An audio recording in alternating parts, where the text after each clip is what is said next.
Tonight, daycare destroyed, families left in limbo as the Subiaco centre goes up in flames. Perth sizzles as the mercury soars across our suburbs. The cause of a factory fireball still a mystery as the clean-up begins in Kwinana. The government hits back at claims that cleaner fuel will drive up the cost of Australian cars. Cash for delays, how you could get paid if your flight is behind schedule.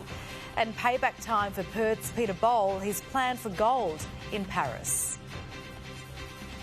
This is 9 News Perth with Tracy Vo. Good evening. Hundreds of families are in limbo tonight after a Subiaco childcare centre erupted in flames and burnt to the ground. Staff and parents today in tears as investigators try to piece together how the blaze began. A much-loved childcare centre gutted by fire.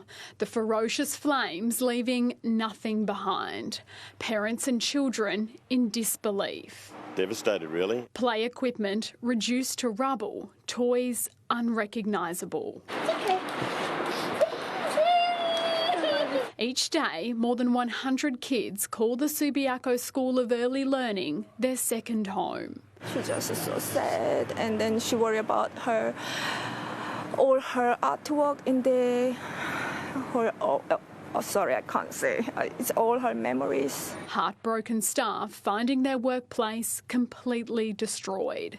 The family-owned business going up in flames about 1 o'clock this morning. Residents preparing to flee their homes. It would have been pretty hot. There's steel beams in there that have failed, and it would take over 860 degrees for them to fail. Nearby businesses luckily saved. Firefighters working to determine what sparked the blaze. The building alongside has suffered no damage, so kudos to the firefighters for that. They did a great job. Come Monday morning, 250 families will be left without a childcare centre. All affected parents have been notified. Staff now looking to relocate the children to nearby facilities. We do have 2 centres quite close by us, one in West Leederville and one at Nedlands, and we'll relocate as many parents as we can to those centres and do whatever we can to assist them. The business insured, the owner vowing to rebuild. Parents of the Subiaco area require a high-quality childcare centre, and that's what we do. So, we'll be committed to rebuilding, absolutely. Sarah Smith, 9 News.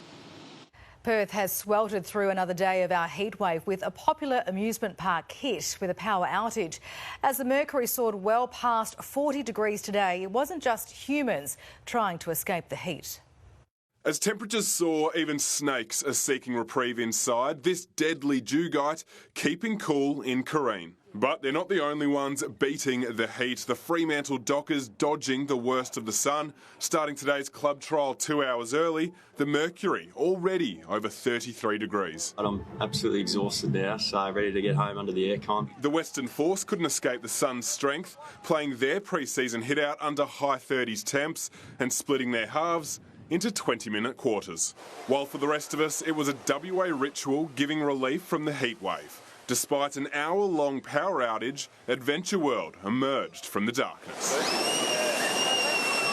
I'm enjoying it because I'm getting all wet and cold. We are glad we came. Except when the power was out. That wasn't so great. No power outages along the coastline, though. I love the beach! Whatever your vessel of choice, boat, board, biscuit or body, there are many ways to keep cool on the water. Put sunscreen on, go for a little dip. We got the jet ski. Ocean lovers no longer need to lug umbrellas and towels to Scarborough. A new hire service landing on the sand. In terms of the hire, it's about making it easy for people to get to the beach, but also being protected from the sun. Just south, the site of a 2.5-metre shark at City Beach this morning, sending swimmers back onto land. Our hills and other inland suburbs, today's hottest. Pearce and the Swan Valley topping 44 degrees this afternoon. The airport and Gooseberry Hill hitting 43 before lunch. 42 in the CBD. Connor McGovern, 9 News. The fallout from a major factory fire in Kwinana is still being felt tonight, with operations at the facility paused indefinitely, and concerns WA farmers will be impacted. It comes as a hazmat warning for toxic smoke has finally been removed. Yesterday's warehouse inferno in Kwinana today charred but no longer ablaze, leaving behind damage to this conveyor belt, and inside the two warehouses it's much worse. Chemicals and fertiliser that's supplied to WA farmers gone, the cost of which remains unclear. The blaze pouring pollution into the air, triggering a hazmat warning for several suburbs. Today, authorities say the hazardous fumes no longer pose a threat. We've been able to revise those boundaries down, particularly reinforced by the levels that we've managed to detect in the air, that there aren't any levels that would be of any concern to public safety. At the height of the fire, there were over 100 firefighters battling the blaze. Today, just a dozen on site as they now try to figure out how the fire started. Our fire investigation analysis unit were at the site last night. They've done their investigation, and so far it remains undetermined. The factories are owned by Fremantle Port and leased by Biz and Nutrient Ag Solutions. But surrounding businesses have also been impacted. Cameron Luty is the site supervisor for a neighbouring company and had to turn trucks away. We've turned 2 around, and I know another company just near us have had another 3 trucks of theirs had to turn around as well. The damage has also impacted jetty operations, and there's no indication of when they'll be back up and running. Yvonne Ardley, 9 News. Gang crime detectives have raided the Gypsy Jokers clubhouse after a pursuit ended in Maddington. Police say the motorcycle's number plates were covered when riding in Midland around 10 o'clock last night. Officers tried to stop the group, but they sped away. The bikie stopped at a property on Lower Park Road where a man in his 20s was tasered. 13 men were arrested but released without charge, while 7 motorbikes were seized. Caddington detectives have charged a 15-year-old boy over the shocking assault of a 69-year-old man outside his Bentley home. An 11-year-old boy from Bentley had previously been charged over the January 5 attack. They'll both face the Armidale Children's Court next week. Locals in the Victorian town of Ballarat have taken it upon themselves to search for missing woman Samantha Murphy a week since she vanished. But as the police investigation goes behind closed doors, a high-profile former homicide cop has criticised police for not doing enough. A mounted branch search was as far as the visible police investigation went on day 7. After all other emergency services pulled out, the boots on the ground were good Samaritans, some driving from Melbourne to help. I am a mum of 3 kids, so I'm a similar age to Samantha, so it's hit a bit of a heartstring. I think the community is really disheartened to hear that the police have scaled back their search and people are not wanting to give up. Former homicide officer Charlie Bazina says police should have done more, faster. I would have expected that the missing persons would have been on the ground on the following Monday after she went missing. And adding another layer of complexity to the search, the labyrinth of gold mines and disused shafts that pepper this former gold rush city. Kevin Richards has extensively mapped them. There's some almost 1,000 metres deep. This old mine shaft is exactly 2 kilometres from Samantha's home, and in a 10-metre radius around me, there's at least 5 more. The number of mine shafts in the Ballarat area is enormous, and there's likely more unknown sites than known. Probably 10 times as many mines that are on the maps are actually out there. The mounted search ending up fruitless today as police have their work cut out in the now desperate search for a mother in a minefield. Laura Turner, 9 News. A fight is brewing between the car industry and the federal government over new fuel efficiency standards. Car makers fearing they'll be forced to pay billions of dollars in fines and pass costs onto consumers. After a week of road testing a new plan to drive gas-guzzling vehicles out of Australia, the minister keen to bypass cost concerns. The time for these sort of silly scare campaigns is over. New fuel efficiency standards to be introduced next year would cap the average carbon emissions across a manufacturer's yearly fleet, with penalties if they fail to meet the targets, forcing them to send cleaner models into the Aussie market, saving motorists at the bowser. Australians deserve better choices of better cars. But the peak body for car makers warns if the high number of utes and four-wheel drives sold last year is repeated, $38 billion in fines would be racked up over 5 years. The magnitude of the penalties is so high that they cannot be absorbed by the car companies, so they'll have to be transferred to consumers. If you are going to lump that much cost on the industry, prices are going to go up. The analysis fails to account for accelerating EV demand, the government's numbers telling a different story. So there's no model available in Australia that would be more expensive after these efficiency standards are introduced. None. Chris Bowen is the dodgiest car salesman Australia has ever seen. Companies will have to increase supply of hybrids and electric cars or trade credits with overachieving dealers to sneak under the cap. We expect to make nothing because we expect the manufacturers to comply with the law. The policy catches Australia up to global standards. The industry says it's not opposed to the transition itself, but the speed the government is aiming for. It's not our fault, and it's certainly not consumers' fault that this hasn't been implemented earlier, but who's going to pay? Consumers will pay. Eliza Edwards, 9 News. Israel is planning a massive operation in the southern Gaza city of Rafah. Tonight, with nowhere left to go, hundreds of thousands of Palestinians are instead being ordered to evacuate ahead of a ground assault targeting Hamas. In Rafah, the last remaining refuge. The injured are rushed to hospital following a barrage of Israeli bombs. These are the people who fled fighting, coming to Gaza's southernmost town, which is now bursting at the seams. Civilians trying to go about their daily business, baking bread and doing laundry. Families who once had homes sleeping in tents set up in makeshift campsites, and now they face being moved. Our security and the prospects of peace in the Middle East depend on one thing: total victory over Hamas.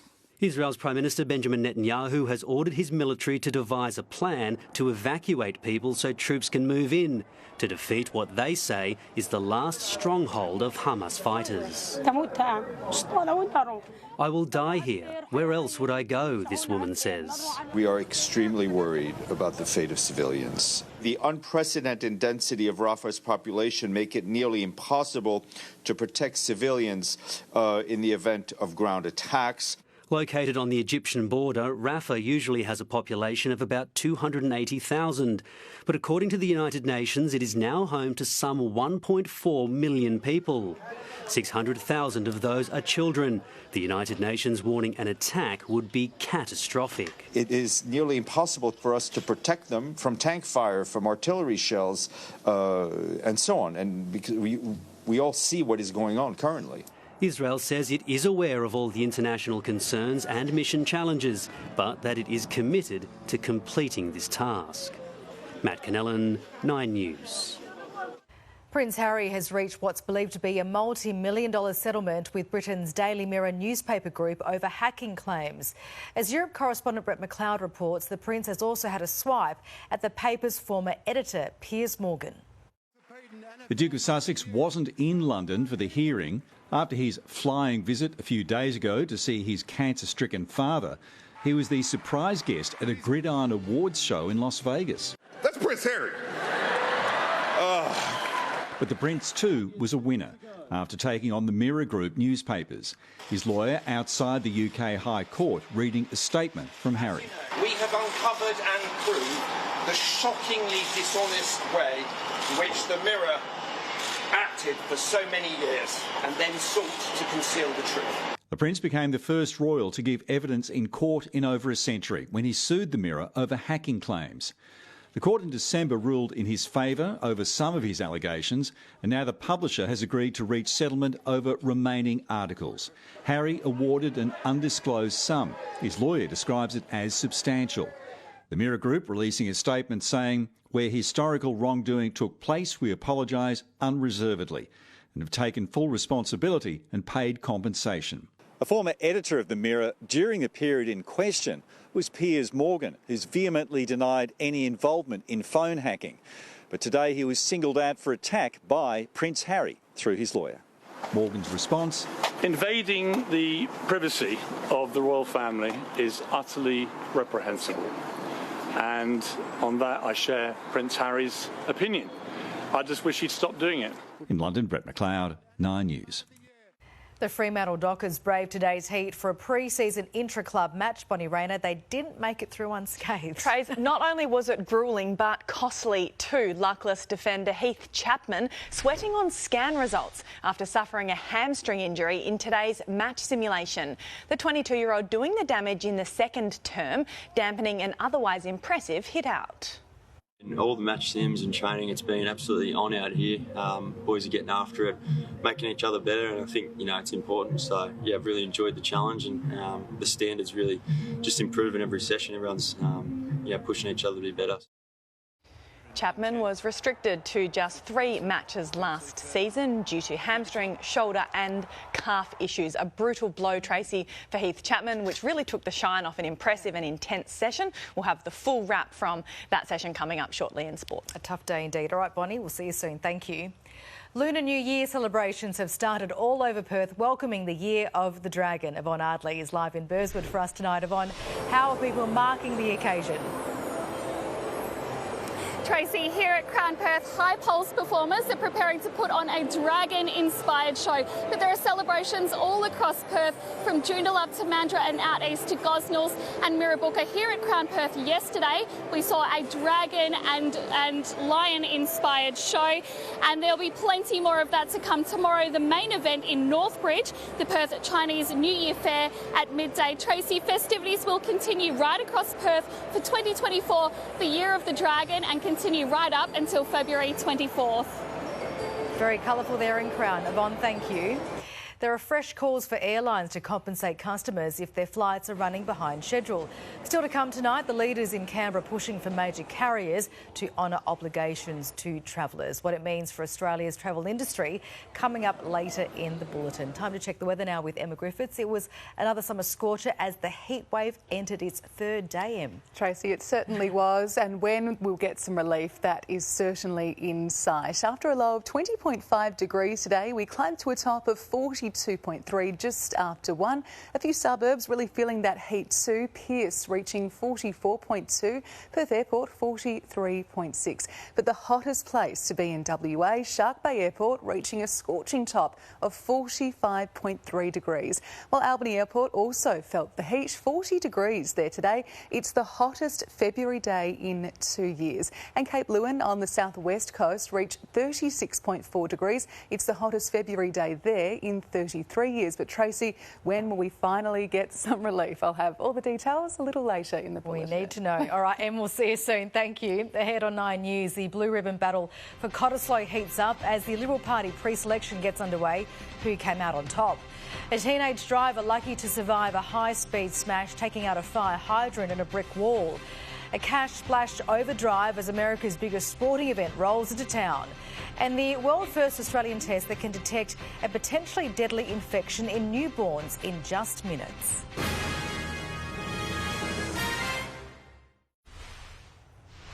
WA Property Council Director Sandra Brewer has won her battle for Liberal Party pre-selection in the state seat of Cottesloe. Ms Brewer defeating former Liberal leader David Honey, who was fighting for his political survival in the safe Liberal seat. The recommendation will now be taken to the party's next state council meeting for endorsement. There was a dramatic car crash in Melbourne's outer suburbs early this morning, a car speeding down a street before smashing into a fire hydrant and ending up in the front yard of a house. The 19-year-old driver was found naked at the scene and taken to hospital in a serious condition. There's a breakthrough tonight in efforts to stop a severe infection being passed from mothers to their newborn babies. A world-first rapid antigen-style test is about to be trialled in Australia, cutting detection time in just minutes. It's a mother's worst nightmare, unknowingly passing an infection on to her newborn child. So it can have quite a significant impact if it is not diagnosed in a timely manner. While not harmful to expectant mums, Group B streptococcus is a bacteria that 1 in 4 women carry. In the rare cases it's transferred to babies during labour, it can cause serious health problems and even stillbirths. The baby can get neonatal meningitis, it can get sepsis or pneumonia, so the importance of detecting it and then eradicating it can't really be understated. If found, the infection can can be easily treated with antibiotics. Tests are available late in pregnancy between 36 and 38 weeks, but the results take up to 7 days. Anything we can do to detect it more quickly, more easily, and give the antibiotics to the women who need it is going to be a good thing. Tonight, scientists have found a faster way to detect Group B strep using a rapid antigen-style test familiar to anyone who's had COVID symptoms, giving results within minutes and would be available at your GP. You can test the mother on demand as and when needed. That's the biggest benefit we see coming out from this test. The method is about to be put to the test as a 3-year trial begins, starting with $3 million in federal funding. We thought this was a really important and practical way to invest in some new technology that can help save lives. It's hoped once the trial is complete, the test will be approved for use in Australia and exported around the world. Eliza Edwards, 9 News. Unable to reach the airport safely, a twin-engine plane has crashed onto a Florida freeway. At least 2 people were killed, but 3 managed to escape. A fuselage in flames, people running from danger. Is there anybody else in there? Documenting the disaster, drivers on the other side of Interstate 75 in southwest Florida. Bro. Oh my God. The private plane was just minutes from landing at Naples Airport when the pilot made a desperate call. We're clear to land, but we're not going to make the runway. We've lost both engines. Coming down, the jet clipped a wall and hit a truck, and its driver only got a scratch on his head. But tragically, on board the aircraft, the crash proved deadly. Only 3 of the 5 people on board managing to escape the burning wreckage. Oh my God, what the... How are you hurting? If those guys are okay, or what's going on? I can't tell you for sure, but it didn't look good. Tonight, investigators are trying to figure out what went wrong. In the United States, Alison Petrowski, 9 News. Independent candidates backed by former Pakistan Prime Minister Imran Khan have won the most seats in the country's general election. Khan claimed victory from his prison cell, releasing a speech made by artificial intelligence. It's not clear yet which political party will be able to form a coalition government. US President Joe Biden has today ignored questions about his age and cognitive abilities during his Oval Office sit-down. Thank you all very much. Yesterday, the 81-year-old mixed up the presidents of Mexico and Egypt in a speech in which he was defending his memory. Sin City is becoming sporting mecca, with the very first Super Bowl to be held in Las Vegas just 2 days away. Even by Vegas standards, the prices are extraordinary, a seat setting back fans some $14,000. Sin City meet the Super Bowl. The Las Vegas Strip chock-a-block with football fanatics. Bucket list. It's, I mean, NFL famous in Australia, of course, but we're more rugby league people. But I mean, who could pass it up? The atmosphere, I think, it's something we won't experience in Australia. The big game is 2 sleeps away. Those with tickets are counting down. How long ago did you get a ticket? We got them a couple months back, so we've been preparing for this. And those who want tickets are counting the cost. Do you have tickets for me? I wish I had tickets. They're so expensive. They are super high. In fact, the average price for a seat at the Super Bowl is $14,000. For those with serious cash to splash, a 20-person suite is a cool $2.8 million. Oh, it's crazy. It's crazy. Now, is it because of Taylor Swift's there or what? I don't know, but I know it's higher than before. During the regular season, after our first appearance at Arrowhead Stadium, in that first 24-hour period, we saw a massive increase in both sales. The Super Bowl has been given the Las Vegas touch. Come game day, 1 in 4 Americans is planning to place a bet on the country's biggest game. It's a record number, but one that isn't out of place here in Sin City. And that includes gambling on Taylor Swift. Who will she sit with? How many times will she appear on the broadcast? Could her footballer boyfriend, Travis Kelce, propose? We want to make sure that people know that whether they're football fans, whether they're Taylor fans, they're all welcomed here. One thing's for sure, come game day, both teams will be going all in. In Las Vegas, Lauren Tomasi, 9 News.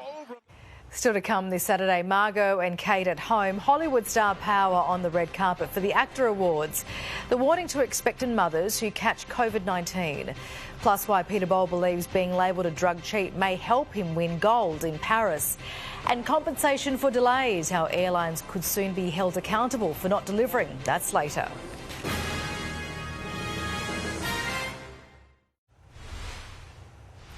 The Gold Coast is hosting Hollywood royalty tonight for the ACTA Awards, celebrating the best and brightest of Australian cinema. Margot Robbie and Cate Blanchett joining other Aussie stars on the red carpet. Putting the sparkle on the glitter strip, homegrown Hollywood star Margot Robbie returning to her roots. You know, sometimes you're just sitting alone in a hotel room being like, oh, yay! And you just want to share it with your friends and family, and tonight I get to share this with my friends and family. Tonight they'll all have plenty to celebrate. The Barbie actress honoured with an ACTA Trailblazer Prize before she heads to the US for the Oscars. We've got the nominees luncheon on Monday in LA, so that will be very, very special. And I've never, been nominated as a producer before, which feels like a huge step in my career. No shortage of international star power has turned out for Australia's answer to the prestigious Cinematic Awards. Cate Blanchett nominated for Best Actress for her role in The New Boy. Australians have always punched above their weight internationally, and tonight's a reminder of that. Hit comedy Colin from Accounts receiving 10 nominations. Still, you can't get ahead of yourself. Well, we've already lost 4 at the Technical Awards, so we're feeling like a good amount of humbled. This is the first of 3 years the awards will be held here on the Gold Coast, recognising the city's growing reputation as a filmmaking hub. Yeah, I mean, it's hard not to love it here. It's just absolutely stunning, and we're just having a ball. We've only been here for a couple of days, but it's just a beautiful place to be. Once you get a taste of the Gold Coast, well, I like that song, Hotel California. You can check in any time you like, but you can't ever leave. Abby Guerin, 9 News. Contracting COVID-19 during pregnancy could lead to severe complications for expectant mothers, a UQ study has found. Researchers finding the virus can cause DNA changes in the placenta, increasing the likelihood of preeclampsia, stillbirth or preterm birth. The study compared the tissue from the placenta of unvaccinated women who tested positive for the virus and those who'd not been vaccinated or infected. Former American football star O.J. Simpson has laughed off claims he's in hospice care. It follows Robert reports the 76-year-old is undergoing chemotherapy for prostate cancer. Simpson was acquitted for murdering his ex-wife and her friend in 1995 in what was dubbed the trial of the century. No stranger to a fight, Rome's Colosseum has become the latest battleground for a clash between farmers and the government. A convoy of tractors escorted by police staged a protest by the historic landmark, demanding action by authorities on low produce prices and rising costs. Italy's Prime Minister Giorgia Meloni responding by saying the government will partially reintroduce a tax break for farmers. Dual Olympian Peter Bol has described Australia's support as a love story after being falsely accused of being a drug cheat. The 29-year-old Perth athlete wants to repay that faith at the Paris Olympics and believes he now has an edge over his rivals. Last year was a living nightmare for Peter Bol, but there was an upside. He is now mentally tougher than ever. A silver lining that may help him win gold. Mentally, I'm probably the strongest at the moment, and the physical part, we kind of work up to it. I always say the best races you ever run is when you're free. And it's an extraordinary burden that's been lifted from his shoulders. Last year, Bol was wrongly named and shamed as a drug cheat, only to be cleared 6 months later. The whole saga labelled a disaster. I could say it was quite challenging, but it was also quite comforting to see Australia get behind you. What I could control at that time is my emotions, and even though sometimes they just fluctuate, so go up and down, and but I could control how I responded to it. Bol was due a lucky break, but he suffered another setback, an injury ruling him out of races in Adelaide and then Melbourne next week. But he says Australia's belief in him gets him through the dark periods. It makes the story even better leading up to Paris. It's like, everyone was behind you in the last Olympics, and now you've got extra people around you as well. So it's a great place to be. At the Tokyo Olympics, Bowl was the breakout star. The first Australian to make the final of the men's 800 metres in over 50 years, finishing fourth. One of the great things about Tokyo was seeing your family in Perth watching your races. Are they going to be doing the same kind of thing in Paris? Yeah, I've got such a big family, so some of them will get out to Paris and the rest will stay at home and do the same thing, watch from home and cheer me on. So another big party, no COVID this time, so it's even going to be bigger. While Bowl is chasing down a medal this time around, the drug debacle has given him perspective about what matters most at the Games. People matter. The sport matters, medals come and go, but the people can't remain, and that's really important. It's why he desperately wants to thank Australians for sticking by him with his best performance in Paris. I believed in them and they believed in me, so it's almost like a love story. It's cool. All set in the City of Love. Christina Hearn, 9 News. The compensation scheme to force major airlines to honour obligations to passengers, how you could soon be paid for delays, coming up after sport. Plus the emergency that brought Pink's first Aussie concert to a halt. But Bonnie Raynor is back with sport now. Bonnie, a disappointing end to the Dockers intra-club. Tracy, on an otherwise dominant day, Fremantle now sweating on scans for their luckless defender. Sore and sorry, Heath's horror injury run takes another terrible turn. A hometown hero secures his spot as the Aussies eye a series sweep, and Min Woo Lee cooking up a storm, his fans out in full force.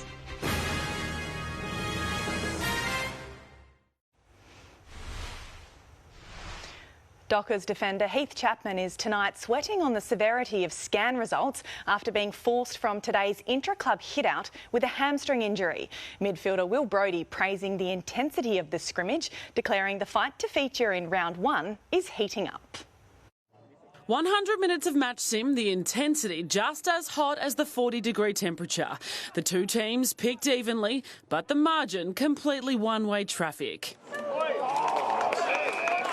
Team White dominating the scoreboard, booting 5 straight goals.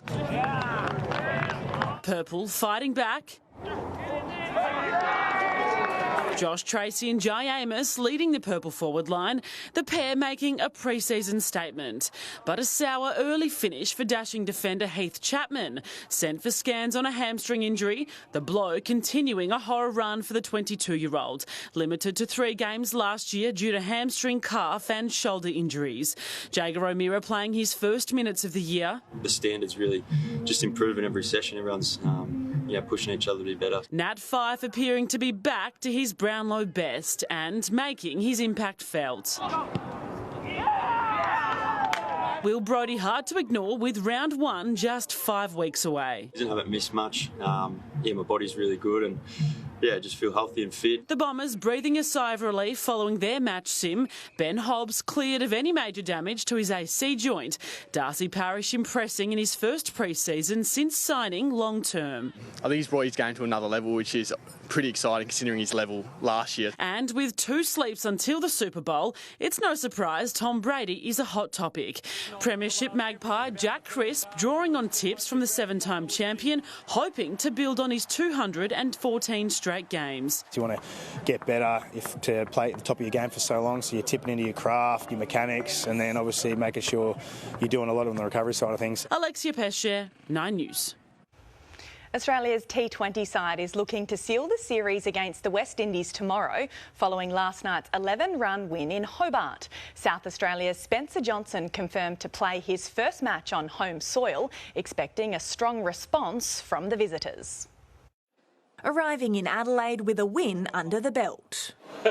The Aussies appearing unfazed by the tight turnaround, looking to repeat last night's fireworks in Game 2. And a really entertaining game of cricket. Well done to Mitch Marsh and his team. Playing through COVID, captain Mitch Marsh pulling all the right reins, while the 213-run target appeared doable. Moves through the gap, another boundary. The 10th four alongside 2 sixes in the opening 32 legal deliveries. We knew it wasn't going to be an easy win, and the way the wicket played, we thought like 200 was probably par, so we just had enough on the board. Adam Zampa superb with 3 for 26, including landing the fatal blow, denying the dangerous Andre Russell the chance to take the game away. Roger bowls him. Zampa's so good. Cannons it into the poles. And it's not done, but it's close to it. The hosts bracing for a fight back tomorrow. That's their format, the T20. So, as you saw last night, they came out all guns blazing. So we know how good they are, and we're excited for the challenge. Spencer Johnson coming into the 11, a likely left-arm replacement for West Aussie Jason Behrendorff, who's set to be rested. To play for Australia in Australia is something that you dream about in the backyard, so to do it is it's going to be quite cool.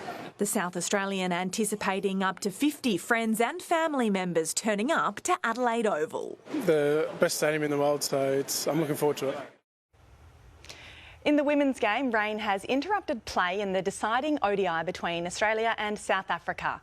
The Aussies defending a revised total of 238 after taking 2 early scalps. Ever-reliable Perth scorcher Beth Mooney posting an unbeaten 82 to help the Aussies to a strong total. Oh, beautifully found. Gap, behind point, glorious shot. Play resuming a short time ago, the Proteas 9 for 116. Well, the Wildcats are on the brink of victory over the Cairns Taipans in their final home game of the regular season. With the scores level at the main break, Perth digging in for the fight, lifting the intensity in the second half. Coming right over the top, puts it back in. 10-point Wildcats lead, a new game high. Perth holding an 8-point lead with 5 minutes remaining, and they'll head east to take on the Hawks on Thursday. Perth Glory are lamenting another result that got away after a 98th minute equaliser forced them to split the points with Adelaide United. The Perth side admitting they only have themselves to blame, with poor discipline on the final corner costing them. I thought we were the better team in the second half. So overall, disappointing for us. It's the third time we've conceded a goal with the last kick of the game. So, potentially we've cost ourselves 6 points. Glory will be looking to bounce back against Brisbane at home next Saturday. And the Min Woo Lee bandwagon has well and truly rolled into Arizona. Dozens of fans donning Red Chef's hats and shouting the Perth product's catch cry of "Let him cook," following Lee as he shot a second round 2 under par at the Phoenix Open. He kind of needs to make a couple birdies this side. Okay. Oh, yeah, they love it.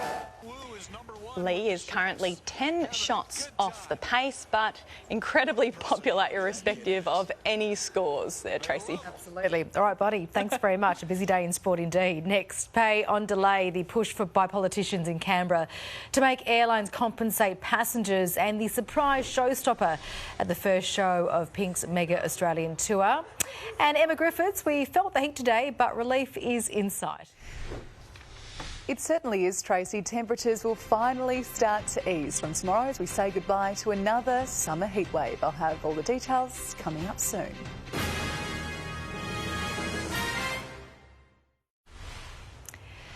There's a push tonight for major airlines to be held accountable for delayed or cancelled flights. A bill tabled in Parliament could force operators to compensate passengers if they don't deliver. Long lines, cancellations and lengthy delays. Australians are increasingly dissatisfied with our airlines. We've had some that's been absolutely shocking. We flew with Jetstar on the way here, and only half an hour before our flight they let us know it was delayed. Now the coalition wants to force carriers to compensate passengers. The cancellation and delays are going in the wrong direction, not the right direction, and so if they need a big stick to help them get with the program, well, so be it. The pay on delay bill will tie passengers to a flight, destination and time. They'll be compensated for delays, a move that's already up and running in the European Union. And it's happening because because airlines think they can get away with it. But the big question is, will this push up prices for airline tickets? The Federal Transport Minister, Catherine King, has repeatedly referred to the need for increased consumer protections. A spokesperson says this has been included in the terms of reference for the aviation white paper. In the past, the minister has said, I do say really clearly, airlines need to do better when it comes to Australian consumers. I have been highly critical of Qantas for some time in relation to a range of issues. They need to do better. So if the government's not going to act, it will be up to the Senate to actually take action on this. The latest report card shows around 69% of Qantas network departures were on time, 62% at Jetstar, while in the Virgin Australia network, just over 56% of flights left on time. It would be a great incentive to have your money back. Virgin Australia says it takes customer service and its consumer law obligations seriously. Qantas says it has significantly reduced delays and cancellations. Similar compensation schemes overseas have not led to improvement in airline reliability. Vicky Jardium, 9 News. Superstar Pink's Sydney concert came to a sudden halt last night when a pregnant woman in the mosh pit thought she'd gone into labour. The woman was assessed by paramedics who later discovered it was a false alarm. I feel like we shouldn't be looking. Everyone give her her privacy. She didn't just have the baby, right? Is the baby here? No. Okay. She's gonna have it. Congratulations. Pink's second Sydney concert is tonight before she takes to Optus Stadium here in Perth next month. The long-awaited return of the Polywaffle is finally happening, although not quite how fans might have expected. The chocolate treat will hit the shelves again in April, but not as a bar, but as a packet of bite-sized balls. Local company Roburn Men's bought the rights to make the Australian favourite back in 2019, a decade after it was discontinued. But the cost and complexities of manufacturing it turned out to be higher than first thought. We're promised, however, that the blend of wafer, marshmallow and chocolate first created in 1947 will shine through. The Polywaffle bar won't be coming back. The Polywaffle bite will be made available to Australians, and we're really excited about bringing back the flavours. They'll be on sale from April. Time now to take a look at Perth's property market. Sales activity was up significantly over the week, while total listings remain stable. Rewa.com data shows 3,846 properties are up on the market and 984 are under offer or have been sold. Our top-selling suburbs this week: Baldivis, Gosnells, Como and Ellenbrook.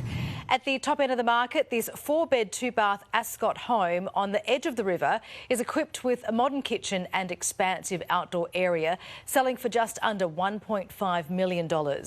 While in Bedford, this 4-bed, 2-bath modern family home featuring a large alfresco area, modern kitchen and an expansive living area sold for $1.2 million.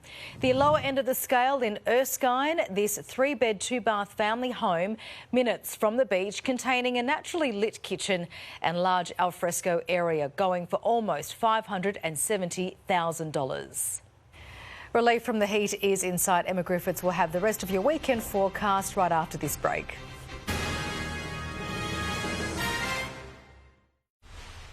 Welcome back. Another summer scorcher for our Saturday today, but there is finally some relief on the horizon. It dropped down to 20.5 degrees in the early hours of this morning, our maximum 42.3 in the city, reaching that top just after 1. Taking a look at the satellite, and we have hot and dry conditions right across the state, with severe heatwave conditions still in place tomorrow before finally some relief over southern parts of the state by Monday. And taking a look around the nation now, sunny skies for Melbourne tomorrow, warming up to a top of 33. More showers on the way for Sydney, 26. Brisbane also a shower or two, 30. And sunny skies for Adelaide, 33.